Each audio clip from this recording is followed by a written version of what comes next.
এবং মেধা, মনে হতে পারে যে যারা কোটায় চাকরি করে তাদের কোনো মেধা নেই।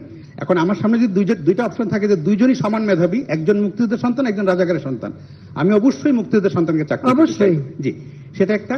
ফলে মেধা এবং কোটা খুব সহজে মানুষকে বিভ্রান্ত করা যাচ্ছে যে সব মেধাবীরা চাকরি না নিয়ে কোটার চাকরি। তার মানে কি মুক্তিযোদ্ধার সন্তান নাতিপুতিরা কেউ মেধাবী না, যত রাজাকারের বাচ্চারা নাতিপুতি হলো মেধাবী, তাই না? কিন্তু এটা ভুলে গেলে চলবে না যে যাদেরকে মেধাবী না বলছে তাদের হাতে কিন্তু ওরা পরাজিত। যুদ্ধে কিন্তু মুক্তিযোদ্ধারাই জয়ী হয়েছিল, রাজাকাররা জয়ী হয় নাই। যারা কোটা বিরোধী আন্দোলন করছেন তারা সব সমাধান আপনার কাছে চান, তারা আদালতের পথে যেতে চান না, এবং সমাধান নির্বাহী বিভাগের প্রধান হিসেবে প্রধানমন্ত্রী শেখ হাসিনা কোটা রাখবেন না কোটা রাখবেন না।